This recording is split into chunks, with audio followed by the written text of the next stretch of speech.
I mean, let's start with first, how important was that result? Because we're seeing how difficult the Premier League is this season. There are no easy games. No team has an easy route to the championship. This is not last season where Liverpool did have a bit of an easier route because teams were not playing at the very top of their level. So how important was it to get that late goal this particular weekend when Liverpool lost to Crystal Palace? Yeah, listen, I think for the Premier League title race, I think it's a joy for Arsenal fans to see their team not giving up until the very last minute and score that late goal. And I think for the Premier League fans out there, they want to see a title race. Liverpool fans, maybe not so much. They want to see that title being won earlier than imaginable. But Arsenal never gave up. They went for it. They obviously tried to play offensive football throughout the majority of this game. They were stung by a Newcastle side that had somewhat of a game plan. And I think to your point, and also I'm going to give a shout out to Chris Whittingham.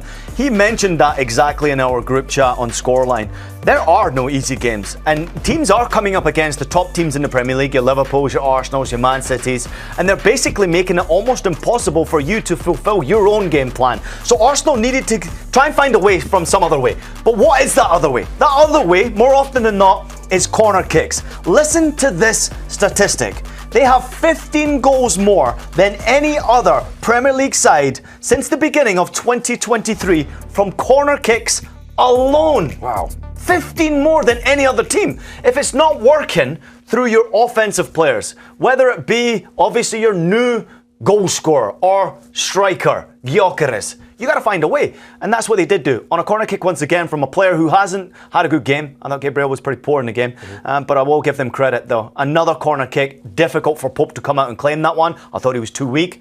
And Arsenal found a way. We can compliment them, we can critique them. But one thing's for sure. If they continue to play like that, Arsenal won't win the Premier League. The late goals are one thing, but you need to play better to win the league. It's a fair. Here are the corner kick goals, as you mentioned here. Incredible stuff. Tottenham Hotspur and Chelsea second with 21 and Liverpool with 20. It's a skill. It's an absolute skill that wins you games. And if you can do it at this rate, it's going to win you lots of games. But as you mentioned, maybe not the winning formula as far as winning trophies is concerned.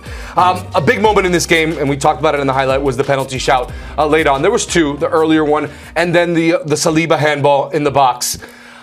It's a tight one, and some were saying that the reason that it gets called off and not called a penalty is because it goes off his foot first. But if you see it quickly, his arm is straight up in the air, and to me, it seems, there it is, it's clearly in a natural position. What's your thought here? Because I think week in, week out, and I hate to have to talk about the referees week in, week out, we don't know what a handball offense is. Some will be called and some won't. I don't understand. What's your thought? Who knows what handball is, though? Yeah, exactly. I mean, we're honestly debating this, and we have witnessed 4 or 5 different handballs in our Scoreline show today, and all have different decisions being made by officials.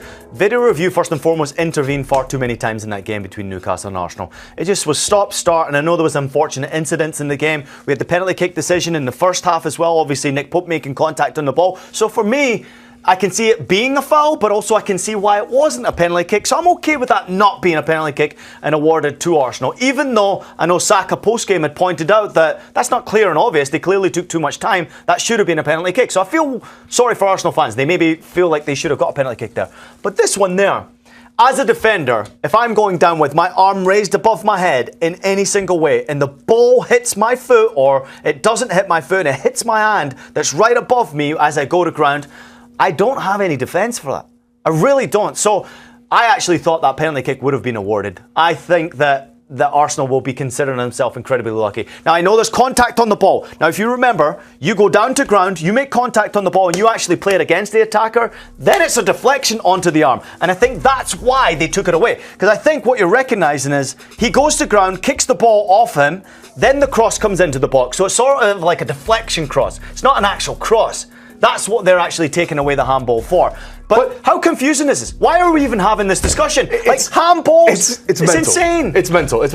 Also, we can argue the deflection. His hand's straight up in the air. Yeah. You don't need, your hand does not naturally go straight up in the air when you dive on the floor. So I don't understand the reasoning there. If your hand is that far away from your body, it should be a penalty. But he's not thinking about his arm, and I think that's why his arm is away from his body. I think he's not trying to protect himself. He's immediately trying to close down the cross that's coming into the penalty area. So therefore, for me, it's such a controversial talking point because realistically, we've seen those given.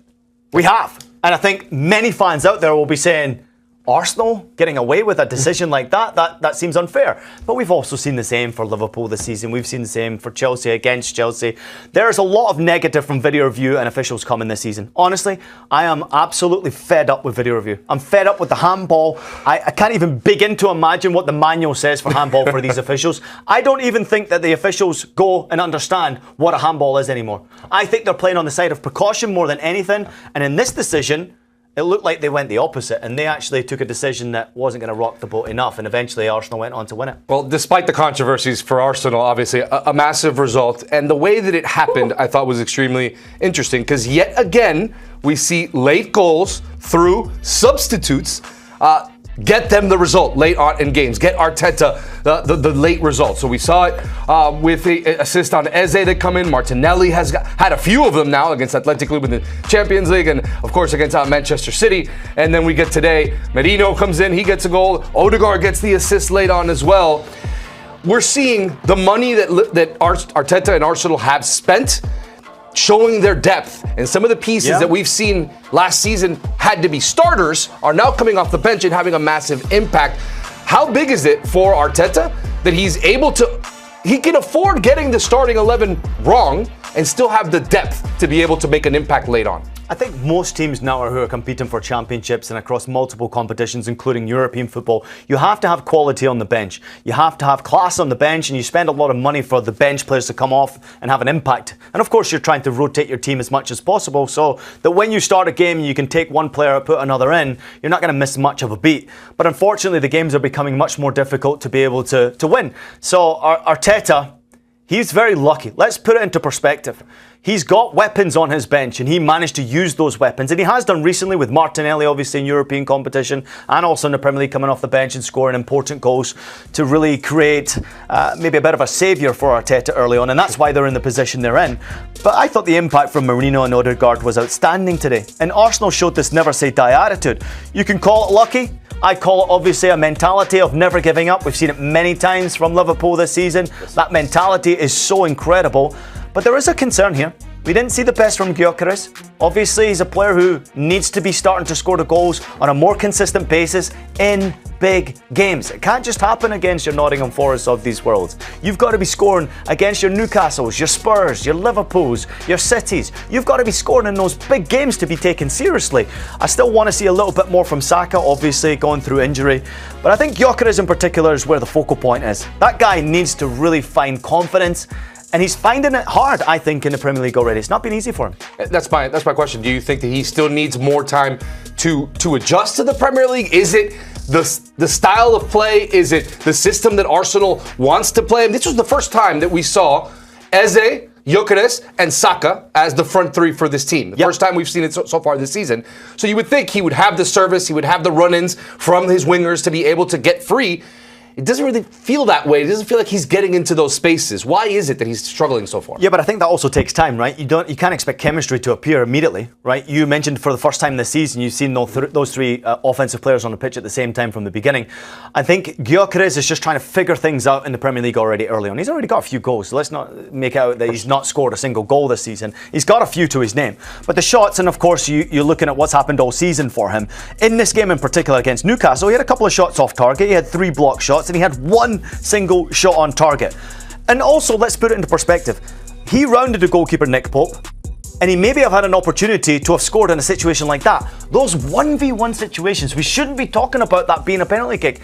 I want to see Gyökeres put them in the back of the net. That's the difference between winning games and losing games. Those points are the difference between winning the Premier League or competing for the Premier League and not competing for the Premier League.